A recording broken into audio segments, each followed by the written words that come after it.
Satnam, yogis and yoginis, hello and welcome back. 3 things. Let me explore them in detail. In Kundalini Yoga, we talk about these levels of consciousness linked to 3 particular minds. The water level, the pink, that should be orange, but it's pink. This is linked, this is what we call, where should I write it? I'll write it here. This is the negative mind.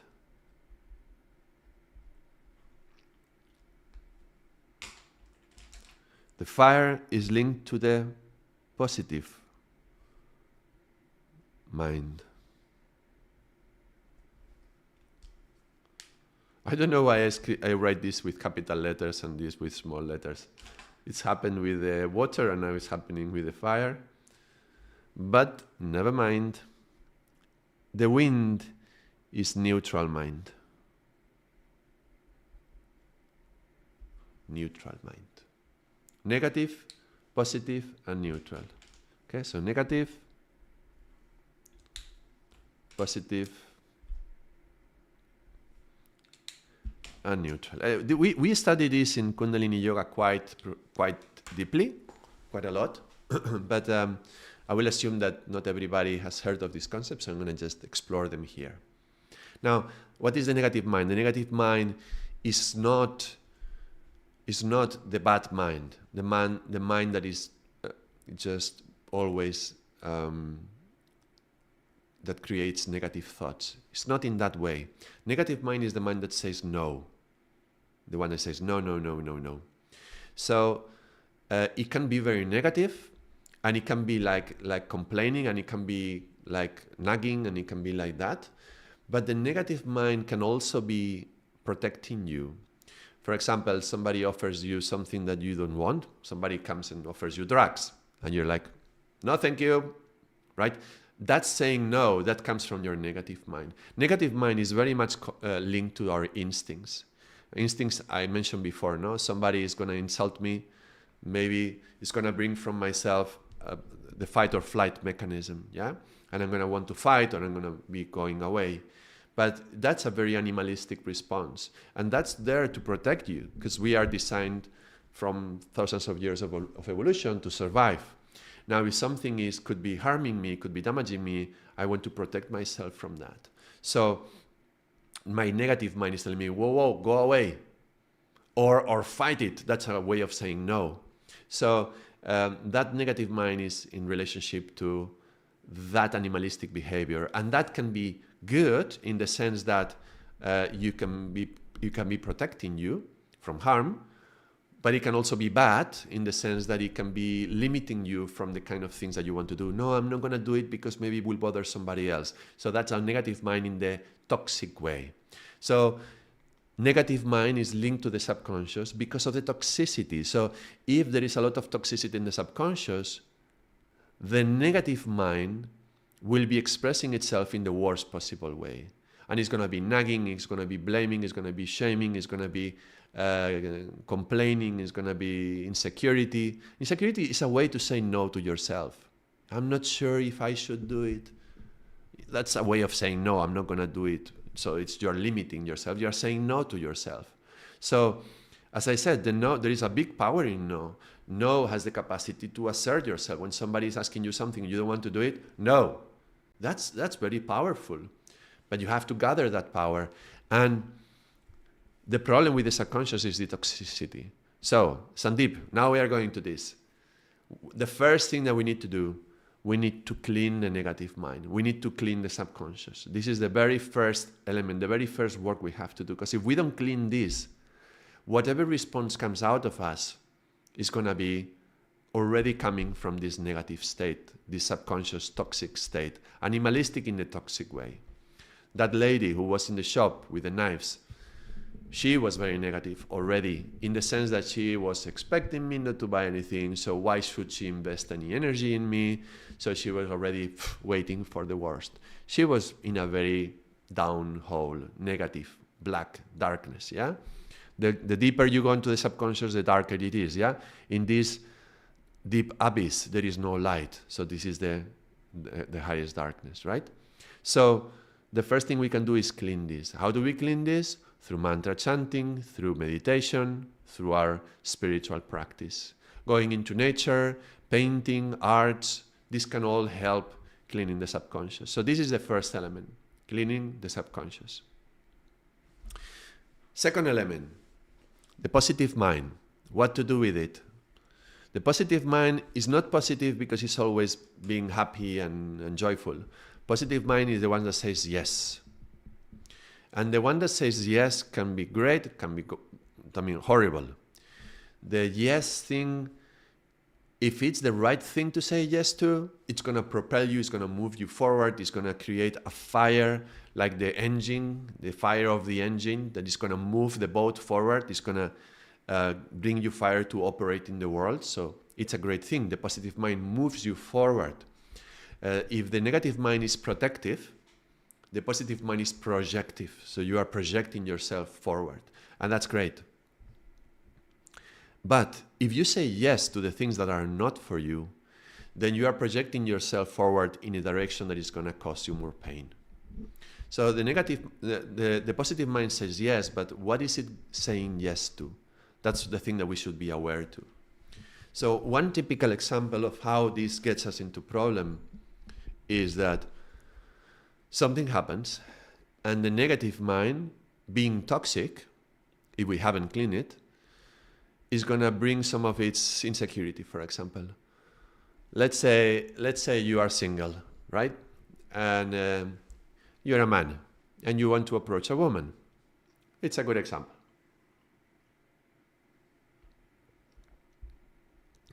And you are in the supermarket or in the street, whatever, you see some lady that you like. And you're like, ooh, I would like to approach her.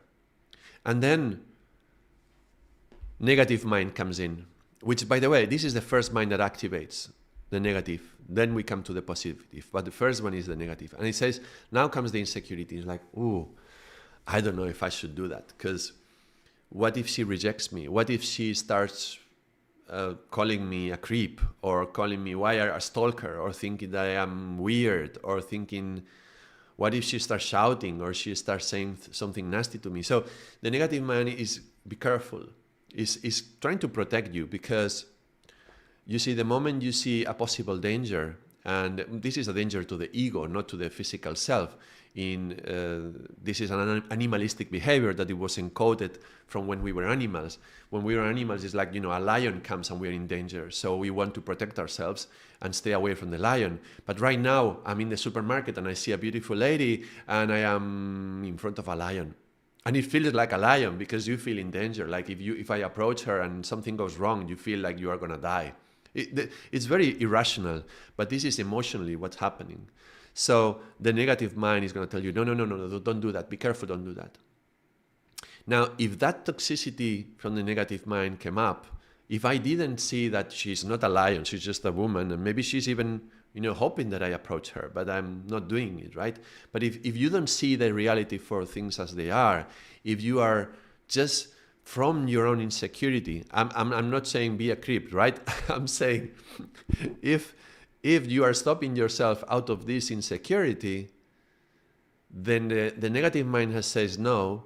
Now the positive mind, it doesn't say, yes, let's do it. Come on, let's go and talk to her. No, the positive mind says yes to what the negative mind has created.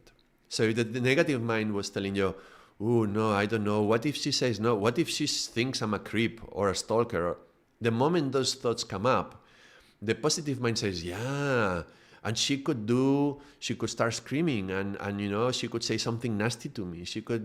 You remember that girl that you tried to, when you were 13 years old and you approached her and you thought she was nice and she looked down at you and it starts to telling you, yes, and starts to remembering all the situations in which something nasty has happened to you. Because that's the thing. Okay, this is the key. The positive mind just wants to help. But who is the positive mind going to help? If you are not telling the positive mind how to help you, it's going to help you by giving you lots of ideas and examples of going on with what the negative mind told you. So if the negative mind told you, I don't know if I should do it, the positive mind is going to tell you, yeah, don't do it. It says, yeah. It's going to be encouraging, yeah. And create a big fantasy. I talked about how positive mind is about its images and fantasy. It's going to create a fantasy. You're going to see in your head the worst possible rejection that can happen, and you being labeled a creep, and then everybody's going to look at you wrong, and the cashiers are going to look at you, the security guy of the supermarket is going to come, I'm never going to be able to come to buy here again, and this is my favorite supermarket, it's so close to my home, and now everybody's going to know that I asked that girl to go out with me, and or whatever, I just approached her, whatever.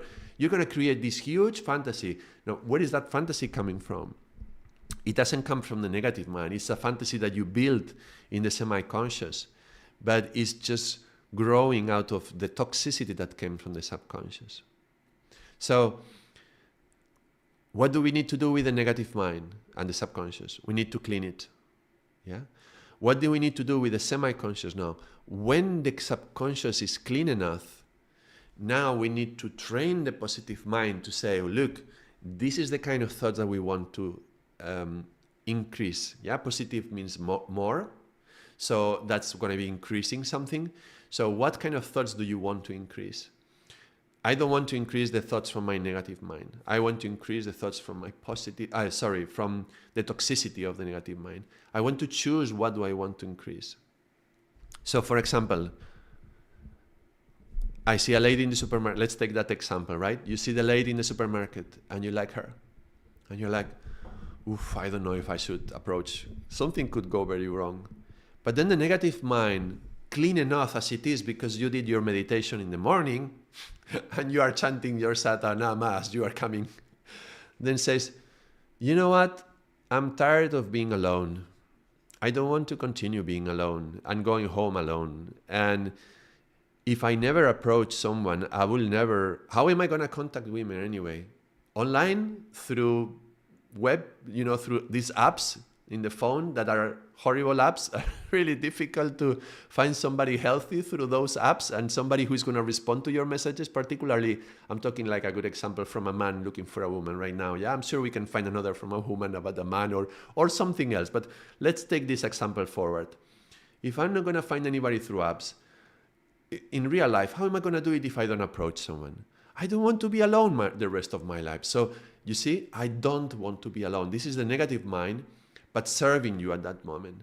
The toxicity has been cleared enough. You meditated. Now you feel a little bit more brave. And you say, I don't want to be alone. And now the positive mind has something to serve. It says, okay, if you don't want to be alone, let me fantasize. Let me create an idea. Let me create a plan on how we can do this. And remember, the negative mind is going to protect you. The positive mind is going to project you. So when you decide you don't want to be alone, you're going to approach her. Now the positive mind is going to bring all this power to go and approach the other person. Now you have the projection and the positivity to come in and to go on and approach the other person. So what do we need to do with the negative mind? To clean it. What do we need to do with the positive mind? To train it. We need to train the positive mind to choose what do we want to do? What do we want to say yes to? Yeah? I don't want to say yes to my old patterns of feeling bad with myself, with my shame, and then my reaction is going to the cupboard and grabbing some biscuits and stuffing my biscuits because I feel a hole. A hole is a no in my belly. A no is an emptiness. So I feel a hole in my belly, I feel bad with myself, and I want to fill it, that's a plus, with some biscuits or food or sex or shopping or whatever. Yeah, we have many ways in which we try to fill the hole that we feel in the subconscious, and that's karmic, right? So do we want to do this? Is this the pattern that we want to repeat? Or do I want to clean my subconscious? Do I want to clean all this garbage that is feeding all these little monsters? And then I can choose consciously. That would imply already consciousness, but hold on a second. I want to train myself to be able to choose what to do. Now, this training of the positive mind, this is also what we do when we wake up every morning and we go to do our yoga.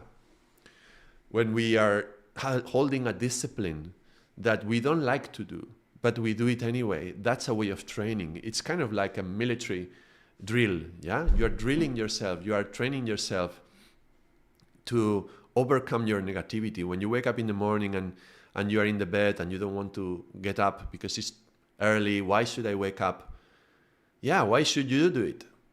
Well, it depends on how strongly do you want to improve yourself. And if you are committed, you're going to get up and you're going to train yourself. This is a training, and this is going to be training your positive mindset. You know what? I want to do this sadhana. I want to do the yoga. Yeah? I don't want to continue being in this negativity, so I need to wake up and get up from bed, and I'm going to move on, and I'm going to start doing my sadhana. So this is training the negative and the positive. Now, what's happening with this? The third element, yeah?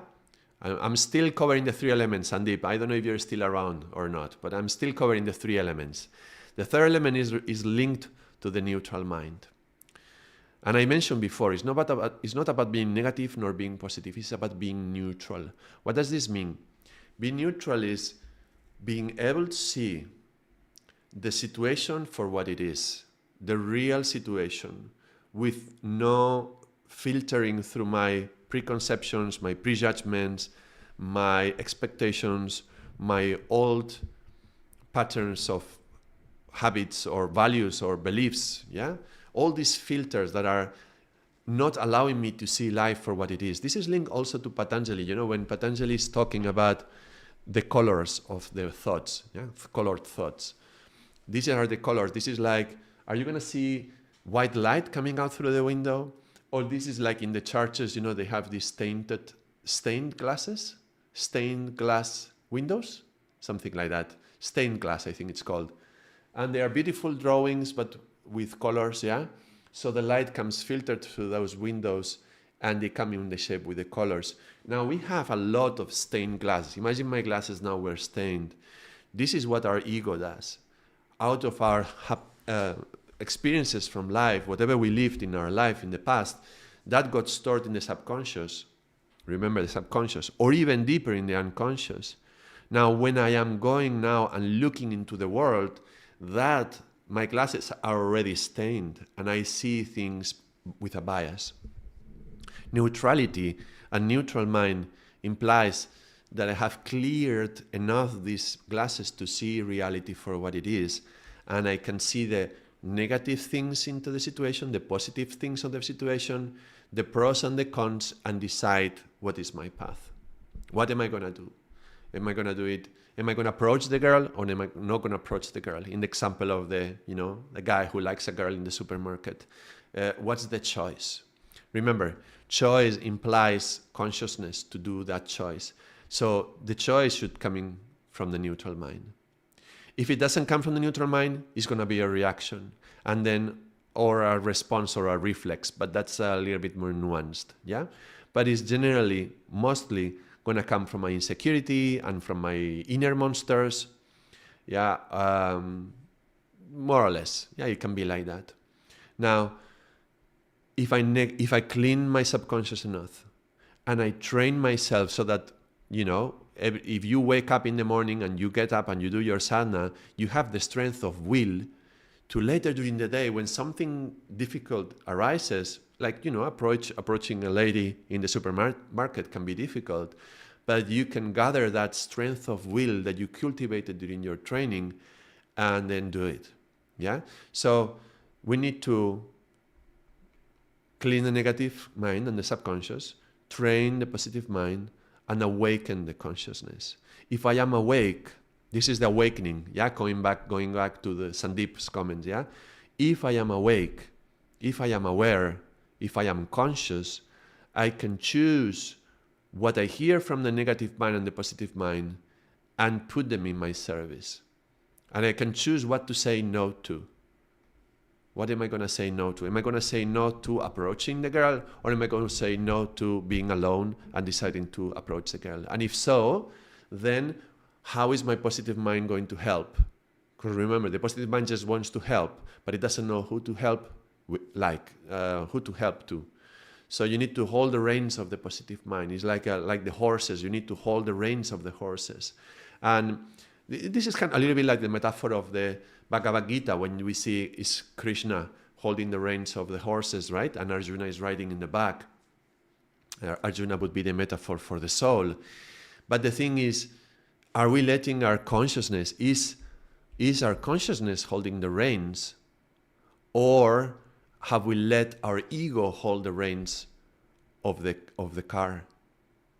Because most of the time we let the ego and our insecurities and the fears and the shame and the guilt and all these things, they are holding the reins of the car. And then who knows where the car is going, right? Now, are we going to let the car just go wherever it wants? Because this is the thing. This is like imagine, it's like the soul goes into a taxi. Yeah, in this imagine like the car with the wheel, the horses in front, right? It's like a taxi, right? And he goes inside. He's like, take me to the airport. And then the soul falls asleep, right? And the taxi driver decides to go around and he starts to go 3 or 4 times doing a few loops. And, the meter is going to go up. It's going to be more expensive, the trip, yeah? And then the soul wakes up and he's like, oh, excuse me, driver, where I wanted to go to the airport. Is this the path? And the driver, yeah, don't worry. I know what I'm doing. I'm a driver, right? I'm the driver. Just let me do it. I'll take you to the airport. And the soul, okay, because sometimes we come with this shyness, yeah? Okay, well, maybe he knows better, right? This is what's happened with us. But instead of having Krishna driving our horses, right? The horses are our senses. I think the metaphor is kind of clear. We let our ego drive our horses, and then we go with what the ego wants. Yeah, and the 5 horses are the 5 senses. Yeah, we go here, we go there, and we get lost in the world, and the soul is asleep, and at some point the soul has no strength. It just speaks, but it's not heard. It's another metaphor. It's like a boat. Yeah, let's put it now with the metaphor of the boat again. We should be the captain. And when I say we, I mean the consciousness, yeah, or the soul. You can say it like that. It doesn't matter for the metaphor too much. But let's say the soul is the captain of the boat. And the captain, he knows where we have to go. He knows our destiny, yeah. He knows where our destiny is. And he wants to go in that direction. But he comes out and says, okay, to the first mate, let's go to the good port, the heavenly port. Yeah, we are going to go to the heavenly port. That's our destiny. All right. And the first mate, I got it. Don't worry. Just go to your chambers. Yeah, go to your, how is it called in the boat? The place where the captain lives? His quarters, I think. His quarters. Go to your quarters. All right. Captain goes. And the first mate is the ego, yeah? With his friends, his other mates, he's gone. Bring out the grog, bring out the party. Start music, party, drink, alcohol, wow, have fun. The boat is going away with the current, yeah? Maybe, instead of going to Heavenly Port, they are going to Tortuga Island because there is a beautiful port there which they have nice alcohol, nice grog, and we want to drink, right? This is what the ego does. The ego chooses something that it likes and it goes in that direction. But the soul is hiding in the quarters, yeah? Every now and then, the soul comes out and he's like, hey, what is this noise? And everybody, quiet. Nothing. We are just driving. Oh, we are far away, he says. How come we are so far? And the ego is like, there were some currents, some winds. We just had to go this way, but we're going to Heavenly Island, right? Yeah, we're going to Heavenly Island. Okay. All right. And so, okay, the captain like, yes, that direction, eh? Yes, we are going there. And he turned in the boat, that direction, to Heavenly Island, yeah? Okay, he goes back to his quarters. You see, the soul is looking at the stars. The soul is looking at the charts, is looking at the maps, and he wants to get to Heavenly Island, right? But as soon as he goes inside his quarters, the first mate does whatever he wants. This is what the ego does. And the problem is that how often are we allowing the captain to come out of the quarters? if we don't do any practice, if we don't do any meditation, if we don't chant any mantras, if we don't do any pranayama, if we are not having this connection to ourselves, our consciousness, and even if we know the sense of destiny that we may have, even if we knew it, which we often don't because we don't even come out to look at the stars, right? But even if we knew it, if we don't come out to direct the positive mind to help us to go in the direction that we want, then we are just letting our ego tells us to our fate. And then we end up in Tortuga Island, getting drunk, right? So the challenge is to get the captain out of the quarters and put order. And you know what? If the captain comes out, the first mate can be of service. The ego is not bad at all the time, I mean. It's just that when we let it do its thing without any supervision, then the worst things of us come out. So if the soul is there, if our consciousness is awake, if we are out of our quarters, we can supervise, we can consciously clean the subconscious, train the semi-conscious to direct the boat in the right direction. I hope I use many metaphors, but hopefully they are clear. If anybody is listening right now and you want to write in the chat your comments, how do you hear this? How does it touch you? Do you feel it makes sense? Do you see it in a different way? How could you relate to it in another way? Please write in the chat. Let me put some tea for myself.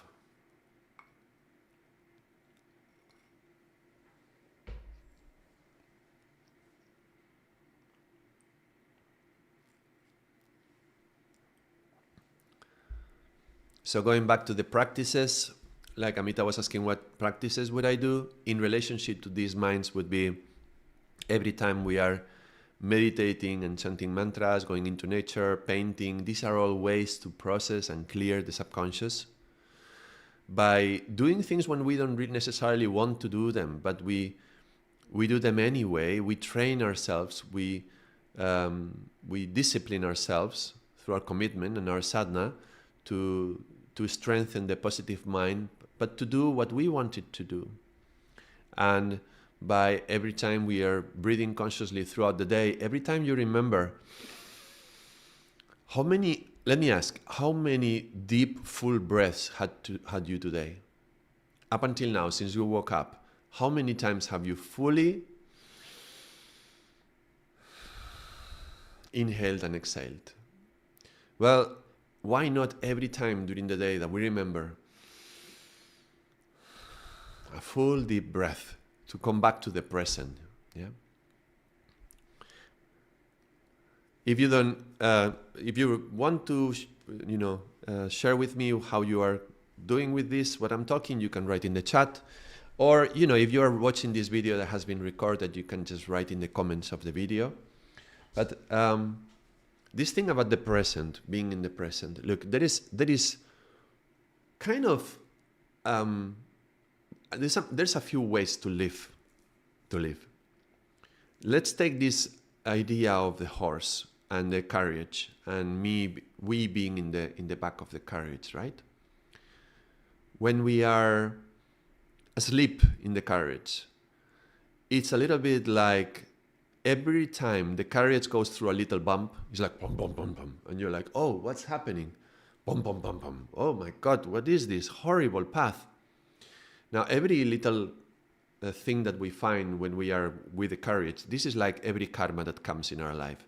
A little karma comes, a little obstacle, a little challenge, and we are surprised because we were falling asleep. And it's like, and it cuts you by surprise. It's almost like, imagine riding a horse and looking backwards. Yeah, you only see them after they have occurred. So, oh my God, that karma that happened to me, how horrible, yeah? That little bump in the road, how nasty. And we can live complaining about the things that happened because we are looking backwards at what happened. This is like living in the past. And sometimes we call it living behind the times. Now, living with the times is when you open your eyes and you realize, where you are right now and what is happening right now. And you notice the bumps as they are coming, yeah? And you're like, oh my God, what a bump. This is living with the times. And you are just catching up because you are like, another bump, and you're like moving with it to hold on to manage the bump that is coming, the challenge that is coming, no? To deal with it, to manage it somehow. This is living with the times. But there is a different alternative between looking backwards, always looking at the things that happen, which is karma, and even experiencing the karma that is coming right now. And this is when you live in Dharma. And living in Dharma means awaken, to have a discipline, to wake up, to train yourself to wake up. And when you wake up, it's like, okay, I'm not going to look back anymore. I'm not going to sleep anymore in the carriage. I'm going to wake up. I'm going to open my eyes and I'm going to see what's coming. Now, when you wake up and it's like turning around and suddenly looking forward. And looking forward, this is, it's a paradox because we talk about living in the present, like Eckhart Tolle's book, about the present. The word present is very interesting. Present. It's also a gift, present. But it's a gift to be in the present. And being in the present means presence. Presence. Presence and present. Sent comes from sensing, the sense, being sensitive. So when you are in the present is when you can sense what is happening. When you are not present, that means when you are in this semi-conscious state, when you are hypnotized by your ego and your thoughts, and you are living your own fantasy, when you were in the bus, riding the bus, thinking your own thoughts, you're not present. You're not fully present. You're in your mind. You're in your fantasy.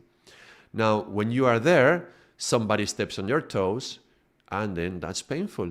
At least it's an opportunity to wake up. But that's painful. So being present is about pre-sensing. So sensing something that is about to come. So when you wake up in the present, you are pre-sensing what is coming. So you have an opportunity to see something as it comes and telling the driver, move your horses. I don't want to catch that karma. A big bump is coming in the road. I don't want to catch that bump. I want to go that direction. That's my destiny. I don't want to take this path. Take me that path.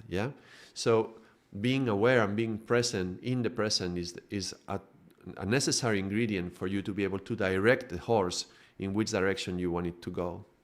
So this is how living in the past or living behind the times, living in the just exact present that you are just managing with the things as they come, or living behind the times, living with the times, living ahead of the times. So as the times are coming, you see them and you are able to adjust and with enough time to avoid the big holes in the ground. And that's dharmic living.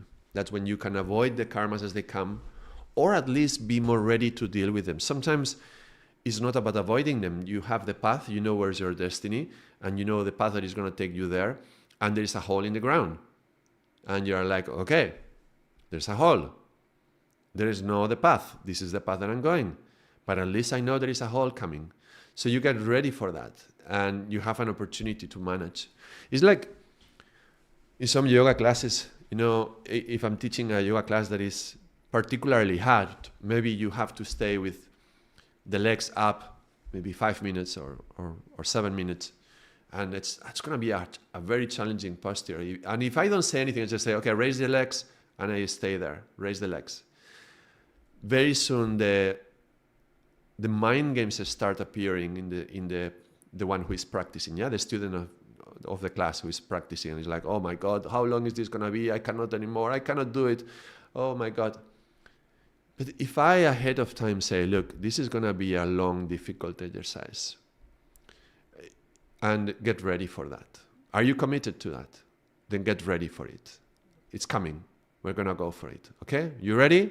Let's go. It's 5 minutes, all right? Everybody, get ready. Strong navel. Come on, let's go. Raise your legs. You have time to prepare yourself. And you strengthen yourself and you call upon your spirit. Because this is the thing. When you are holding on, when you are in a challenging situation and you are holding on, you can hold on by the strength of two things. I'm touching upon many things today. I hope you You have time to listen to them and explore the concepts because they are very powerful. When you are holding on to something, being it in a yoga class or being in life, when something is happening, particularly when a karma is manifesting and it's a challenging situation, you can hold by two forces. One, the force of your ego, right? The ego has a particular strength and is like, let's say you're in a yoga class and you are with the legs up and you are looking at the one next to you, like, I'm going to do it longer than them. I'm stronger than them. You will see and get my navel point is going to be so strong. I will show them. I can hold my legs up much more than them. I can do it. That's your ego. Or you can call upon your spirit. And the strength of your spirit, that's an invincible force. That's something that is so much more powerful. And well, let me just tell you, I used to teach yoga classes in a gym, a regular gym, and they had the glasses, the walls of the class were glass, so people from the outside could see inwards. And so sometimes people from the doing weights, they would come inside and they would try it. And I remember some of these guys, they looked really, really strong. And, full of muscles everywhere. Even the eyelid has strong muscle. They're full of muscles. And then they would lay down and I would say, okay, raise the legs. And they would be like, "Argh!" And, they would come with a lot of ego. Not always, but sometimes. And if they were doing it from the ego, after 2 minutes, they were exploding. The legs were shaking and they were like all red. And they were trying to hold on because they could see the others and they wanted to be as strong or more strong than the others.